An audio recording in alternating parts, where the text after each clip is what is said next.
Hey, how you doing, guys? And Happy New Year, 2017.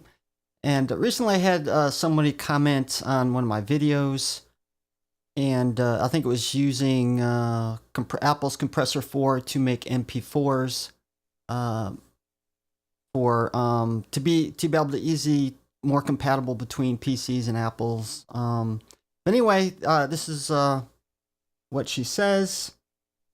She says, "Hey Steven, thanks for the video. One of the things that is difficult for me is to convert my video into a format that I can transfer to my iPhone. It is so hard to transfer my videos to my iPhone!" Explanation point. Do you know how I can do it? And now, I admit some things for me was a little bit hard because, believe it or not, I was trying to put a ringtone on my iPhone, and then I found out you actually had to convert it over to a format that would be acceptable as a ringtone in the iPhone, and then I had to go in and somehow transfer it. Wasn't the easiest process. Now, doing a quick Google search, and just before I start that, let me say that I never had a reason for me to put videos on my iDevices. That's not what I normally do, but of course, a lot of consumers do this.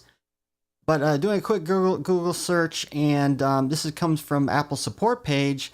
It also says the two requirements are the format has to be MP4, MOV, or M4V, and with ACC audio. But looking around even some more, I found some other requirements that may be needed as well, up to 640 by 480 resolution, frames per second 30 frames per second, up to 1.5 megabits per second H.264, or 2.5 megabits per second for MP4, which is can be a little hard to do. And I'm guessing that if you don't meet one of those requirements, then it simply won't recognize it as a format that you can actually upload, and it'll even be grayed out in some situations. Now, really, the easiest way to do this is to use a software application that has a preset. And these presets are great because they already know what the minimum requirements are to put on your device of choice. And there's many different ways, many different software applications can do this. Some are free, some are paid. And then once you convert your video over to a format that your iPhone or iPad will use, then you would use the most easiest way to put on your device is to use iTunes, put it into your iTunes library, and then upload it to your phone. Now, this is only part one of the video. Stand by for part two. We're going to be doing some testing first and using various ways you can do this. And so let me go on the desktop and show you some more stuff. How you doing, guys? Here we're on the Mac desktop. I'm going to show you some ways you can actually convert your videos using different programs, software, and putting it into your iTunes library. And one thing you can actually use is QuickTime. Which you can actually play the video in. And here we got this video opened up, and we're simply going to export it using two different ways. Here we're going to go to the iPad, iPhone, iPod Touch, and Apple TV, and you simply choose which one you want to use.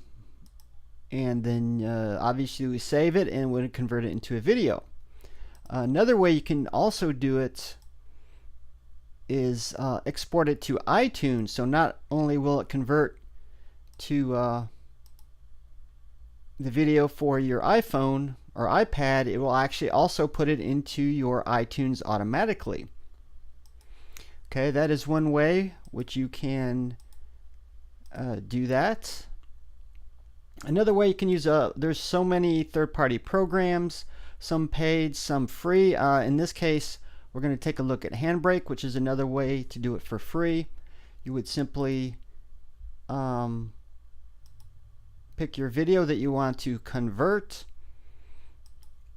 and by the use of presets here,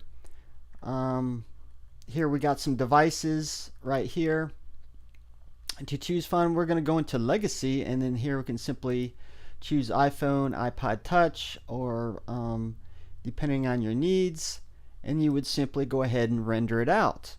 Now keep in mind, if you do use Handbrake, make sure you don't have the X265 checked, as some devices don't support that yet, as it's the newer standard, so you probably want to stick with X264.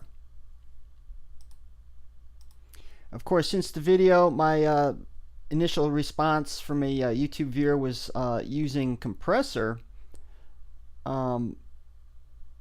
which you can do as well. And here's, we got a video loaded in here.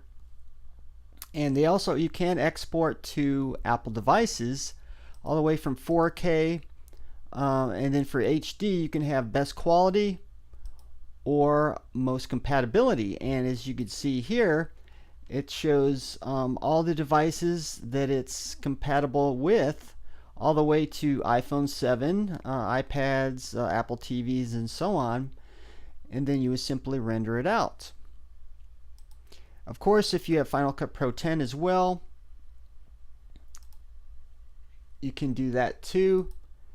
And here you can just choose Apple devices in your export share menu, and then go from there. Now it seems to be not as much choices, so you may have to do some testing first. And also, if you do have Apple's compressor, you can use your compressor settings right within Final Cut Pro 10 or Compressor 4. So we can actually change that, and as you can see, Apple devices, best quality or most compatible, and simply render it out.